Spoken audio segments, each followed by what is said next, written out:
നിങ്ങളെപ്പോലെ തന്നെ ഞാനും വാർത്ത കണ്ട് ഞെട്ടിയിരിക്കുകയാണ്. ഇതൊരു അലിഗേഷനാണ്. അലിഗേഷൻ എന്ന് പറഞ്ഞത് എനിക്കെതിരെ പ്രത്യേകിച്ച് എന്നോട് ദേഷ്യമുള്ള ഒരു വ്ളോഗർ അല്ലെങ്കിൽ ഒരു കൂട്ടം വ്ളോഗേഴ്സ് ചേർന്നിട്ട്, ഇൻഫ്ലുവൻസേഴ്സ് ചേർന്ന്, കാരണം വേറെ ഒന്നുമല്ല, 1000-ലധികം ഇനോഗ്രേഷൻസ് ഞാൻ ചെയ്തിട്ടുണ്ട്. വേൾഡ് റെക്കോർഡുള്ള ആളാണ്. അതിൽ 2000-ലധികം ബ്രാൻഡ് കൊളാബറേഷൻസ് ചെയ്തിട്ടുണ്ട്. അതെല്ലാം നാഷണൽ, ഇന്റർനാഷണൽ. ഇവർക്കൊന്നും ഒരു വർക്കും കിട്ടുന്നില്ല. അത് എന്റെ കുറ്റം. Welcome to my channel. നമസ്കാരം, വണക്കം. ഇപ്പോൾ വേറെ ഒരു സംഭവം സോഷ്യൽ മീഡിയയിൽ അങ്ങനെ ആകമൊത്തം അലയടിച്ച് കൊണ്ടിരിക്കുകയാണ്. ബ്ലോഗറും ഇൻഫ്ലുവൻസറും ഒക്കെ ആയ മുകേഷ് എം നായറിനെ കുറിച്ചിട്ട് അടുത്തിടെ കുറച്ച് വാർത്തകൾ സോഷ്യൽ മീഡിയയിൽ വന്നിട്ടുണ്ടായിരുന്നു. അതൊക്കെ നമ്മൾ കണ്ടുവല്ലോ. പുള്ളിക്കെതിരെ പോക്സോ കേസൊക്കെ വന്നതായിട്ടായിരുന്നു വാർത്ത. പക്ഷേ ഈ ആരോപണങ്ങളൊക്കെ പുള്ളിക്കാരൻ തള്ളിക്കളഞ്ഞു. അതിനെക്കുറിച്ചിട്ടൊരു വീഡിയോയുമായിട്ട് പുള്ളിക്കാരൻ രംഗത്ത് വന്നിട്ടുണ്ട്. ഈ വിഷയത്തിനെ കുറിച്ചിട്ട് മുമ്പും നമ്മൾ വീഡിയോ ചെയ്തിട്ടുണ്ടായിരുന്നു. അതിൽ കാര്യങ്ങൾ എങ്ങനെയാണ്, എന്തൊക്കെയാണ് സംഭവം എന്ന് വിശദമായി പറഞ്ഞിട്ടുമുണ്ടായിരുന്നു. മുകേഷിനെതിരെ ഒരു പെൺകുട്ടിയുടെ മാതാപിതാക്കളാണ് പരാതി നൽകിയിരിക്കുന്നത്. ട്രിവിയൻ ഫുഡി എന്ന് പറഞ്ഞ വ്ളോഗറുമായിട്ട് പുള്ളിക്ക് കുറേ പ്രശ്നങ്ങളൊക്കെ ഉണ്ടായിരുന്നു. ഈ ട്രിവിയൻ ഫുഡിയാണ് ഇപ്പോൾ കേസൊക്കെ പൊക്കിക്കൊണ്ട് വന്നിരിക്കുന്നത്. പുള്ളിക്കാരൻ വാലന്റൈൻസ് ഡേയുടെ തലേ ദിവസം ഇൻസ്റ്റാഗ്രാമിൽ ഒരു വീഡിയോ ഇട്ടിരുന്നു. അതിൽ പുള്ളിക്കാരൻ കുറേ പെണ്ണുങ്ങൾക്കൊപ്പം ഉള്ള ഒരു പ്ലേ ബോയ് ടൈപ്പ് റീലൊക്കെ ആയിരുന്നു.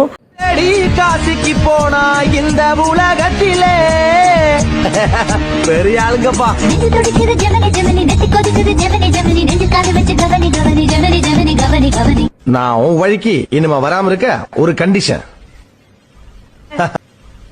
அண்ணே, அது என்ன கண்டிஷன்? என்ன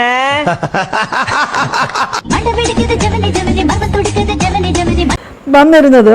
അപ്പോൾ മുകേഷിന് ചുറ്റും കുടിച്ചും കൂത്താടിയും കുറേ പെണ്ണുങ്ങൾ ഉള്ള ആ കൂട്ടത്തിൽ ഒരു പെൺകുട്ടി പ്രായപൂർത്തി ആകാതെ വെറും 15 വയസ്സ് മാത്രം പ്രായമുള്ള ഒരു കുട്ടിയായിരുന്നു. ബിക്കിനിയൊക്കെ ധരിച്ചും ആ കൂട്ടത്തിലുണ്ടായിരുന്ന പെൺകുട്ടി ഈ വീഡിയോയിൽ ലൈം ലൈറ്റിലായിരുന്നു നിന്നത്. പിന്നെ കേസൊക്കെ ആയതോടെ മുകേഷ് ആകട്ടെ ഈ വീഡിയോ ഡിലീറ്റ് ആക്കി.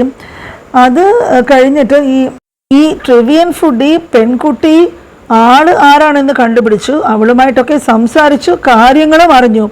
ഇതിൻ്റെ ക്ലിപ്പിംഗ്സൊക്കെ കഴിഞ്ഞ വീഡിയോയിൽ ഉൾപ്പെടുത്തിയിട്ടുണ്ട്. ഈ വിഷയം ഇപ്പോൾ സോഷ്യൽ മീഡിയയിൽ വളരെയധികം സജീവമായിട്ട് തന്നെ നിൽക്കുകയാണ്.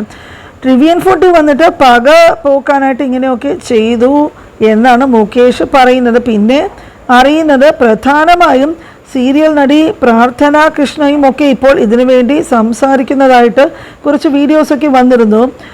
അതിൽ അഭിനയിച്ച ആളാണ് ഈ പ്രാർത്ഥന.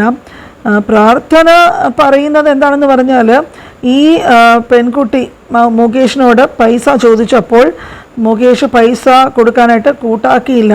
അതിൻ്റെ ദേഷ്യത്തിൻ്റെ പുറത്താണ് ഈ കേസ് കൊടുത്തിട്ടുള്ളത് എന്നുമൊക്കെയാണ് പറയുന്നത്. പിന്നെ ഈ പെൺകുട്ടിയുടെ അമ്മയെ പറ്റി നാട്ടിൽ വളരെ മോശമായിട്ടുള്ള അഭിപ്രായമാണ് കേൾക്കുന്നു എന്നൊക്കെ പറയുന്നുമുണ്ട്.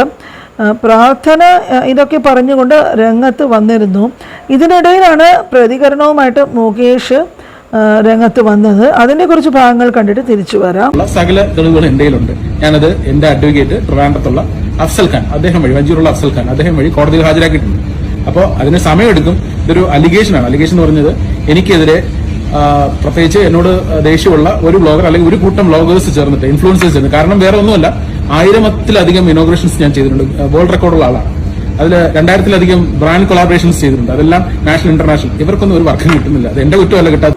അപ്പോൾ പെൺകുട്ടി തന്നെ എന്തൊക്കെ സംഭവിച്ചു എന്ന് വിവരിക്കുന്നതിന്റെ ഒരു ഓഡിയോ ക്ലിപ്പ് പുറത്തു വന്നിരുന്നു. അത് കേട്ടിട്ട് തിരിച്ചു വരാം. എന്നിട്ട് ഒരു ടൈമില് അവിടെ ഇരുന്ന സ്ഥലത്ത് അയാളുടെ നെഞ്ചിൽ കിടക്കുന്ന ചേട്ടൻ കാണാമല്ലോ, ആ സ്ഥലത്ത് കൊണ്ട് എന്നെ ഇരുത്തിയിട്ട് ഇയാള് അത്യാവശ്യം നല്ല ബേട്ടേഴ്സ് ഉണ്ടാകും. ബിസിനസ്സുകാരനും കൂടെയാണ്, കമ്പനിയുടെ ഒരു സിഇഒ ആണ്. മുമ്പ് വർക്ക് ചെയ്ത ഏരീസ് ഗ്രൂപ്പ് ഓഫ് കമ്പനീസിന്റെ സിഇഒ ആയിട്ടാണ്. അപ്പൊ അത്തരത്തിലുള്ള ഒരു പ്രൊഫൈലിൽ നിന്നാണ് ഞാൻ വരുന്നത്. അപ്പൊ എന്റെ ഒരു ഇൻഫ്ലുവൻസർ ആയിട്ട് ഞാൻ അവിചാരിതമായി മാറിയതാണ്. അല്ലെങ്കിൽ ഒരു നല്ലൊരു ലൈഫ് സ്റ്റൈൽ ജീവിച്ചുകൊണ്ടിരുന്ന, അല്ലെങ്കിൽ ഇപ്പോഴും പൊയ്ക്കൊണ്ടിരിക്കുന്ന ഒരാളാണ്. അപ്പൊ അങ്ങനെ ഒരു കമ്പനി പ്രൊഫൈലിൽ ഇരുന്നിട്ട് അവിചാരിതമായിട്ട് ചില വീഡിയോകൾ ചെയ്തപ്പോൾ ആൾക്കാർ നമ്മളെ പ്രൊമോഷൻ വിളിക്കുകയും, അപ്പോൾ അത്തരം ഇനോഗ്രേഷൻസ് 1000-ലധികം ഇനോഗ്രേഷൻസ് ചെയ്യും, അല്ലെങ്കിൽ ബ്രാൻഡ് കൊളാബറേഷൻസ് ചെയ്യും. ഒരുപാട് സ്മിയർ ക്യാമ്പയിൻസ് നടന്നിട്ടുണ്ട്. ഞാൻ അതൊക്കെ കണ്ടില്ല എന്ന് വെച്ച് പ്രതികരിച്ചില്ല, ഇതുവരെ പ്രതികരിച്ചിട്ടില്ല. ഇത് ആദ്യമായിട്ടാണ് ഇങ്ങനെ ഒരു പെണ്ണ് കേസ്. കാരണം ഒരാളെ ഒരു പെണ്ണ് കേസിൽ കുടിക്കുക, അല്ലെങ്കിൽ അവനെ ഒന്ന് ഇങ്ങനത്തെ ഒരു കേസ് അല്ലെങ്കിൽ പോസ്കോ എന്നൊക്കെ പറയുമ്പോൾ ആൾക്കാർ ഇനി പ്രൊമോഷനോ ഇനോഗ്രേഷനോ ഒക്കെ വിളിക്കാൻ മടിക്കും. ഒന്നുമില്ല. ഇതിന്റെ ഒരു സത്യാവസ്ഥ എന്ന് പറയുന്നത് ഈ പറയുന്ന ആള് ഈ പെൺകുട്ടിയെ വെച്ചിട്ട് കളിച്ച കളിയാണ്. അതിലെല്ലാ പ്രൂഫും എന്റെ അടുത്തുണ്ട്. എനിക്ക് കൂടുതൽ അധികം ഒന്നും പറയാൻ പറ്റില്ല, കാരണം കോടതിയിൽ കേസുള്ളതുകൊണ്ട് എനിക്ക് ഒന്നും പറയാൻ പറ്റില്ല.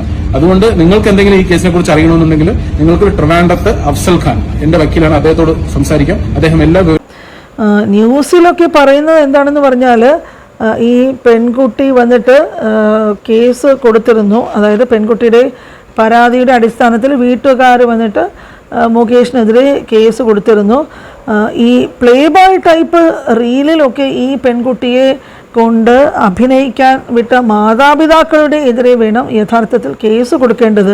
കാരണം ഈ രീതിയിലുള്ള ഷൂട്ടാണ് എന്നൊക്കെ അറിഞ്ഞിട്ടും ഇതിനൊക്കെ നിന്ന് കൊടുക്കാനായിട്ട് ഈ കുട്ടിയെ അയച്ച മാതാപിതാക്കളെ കുറിച്ചിട്ട് എന്ത് പറയാനാണ്?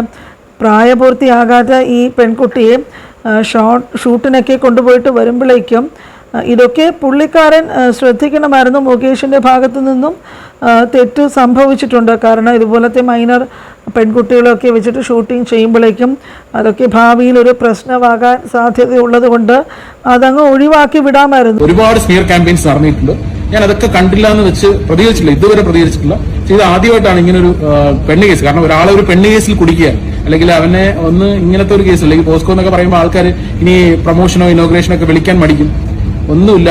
ഇതിന്റെ ഒരു സത്യാവസ്ഥ എന്ന് പറയുന്നത് ഈ പറയുന്ന ആള് ഈ പെൺകുട്ടിയെ വെച്ചിട്ട് കളിച്ച കളിയാണ്. അതിലെല്ലാ പ്രൂഫും എന്റെ അടുത്തുണ്ട്.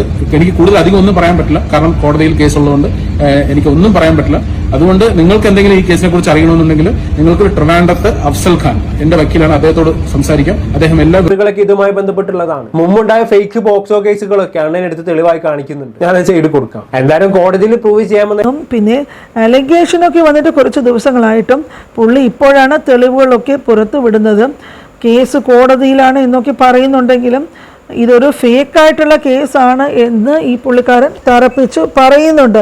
അപ്പോൾ കാര്യങ്ങളൊക്കെ ഇങ്ങനെ ചൂടുപിടിച്ച അവസ്ഥയിൽ ഒരു വശത്ത് നിൽക്കുമ്പോഴേക്കും ഇനി എന്തൊക്കെയാണ് സംഭവിക്കുന്നതെന്ന് കാത്തിരുന്ന് കാണാം. ഇതിനെക്കുറിച്ചിട്ട് നിങ്ങളുടെ പ്രതികരണം എന്താണെന്നുള്ളത് കമൻറ്റ് ബോക്സിൽ മറക്കാതെ എഴുതി അറിയിക്കുക. അപ്പോൾ ഇതിനു മുമ്പ് ഈ സംഭവത്തിനെ പറ്റി അപ്ലോഡ് ചെയ്ത വീഡിയോ കാണാത്തവരുണ്ടെങ്കിൽ ആ വീഡിയോ കൂടെ ഒന്ന് പോയി കണ്ടിട്ട് ഇത് കാണുമ്പോഴായിരിക്കും സംഭവത്തിൻ്റെ യഥാർത്ഥ ഒരു ചിത്രം നിങ്ങൾക്ക് മനസ്സിലാകുന്നത്. അപ്പോൾ എന്തു തന്നെയായാലും ഈ സംഭവത്തിൽ ആരുടെ പേരിലാണ് പ്രശ്നം, ആരുടെ ഭാഗത്താണ് തെറ്റെന്ന് നിങ്ങൾക്ക് എന്താണ് തോന്നുന്നത് എന്നുള്ളത് മറക്കാതെ അറിയിക്കുക. പിന്നെ ചാനൽ ഇതുവരെ സബ്സ്ക്രൈബ് ചെയ്തിട്ടില്ലാത്ത ഫ്രണ്ട്സ് മറക്കാതെ ചാനൽ സബ്സ്ക്രൈബ് ചെയ്യുക. ഇതുപോലെ വേറൊരു പ്രധാനപ്പെട്ട വിഷയവുമായിട്ട് അടുത്ത വീഡിയോയിൽ കാണുന്നത് വരെ എല്ലാവർക്കും താങ്ക്സ് ഫോർ വാച്ചിങ്.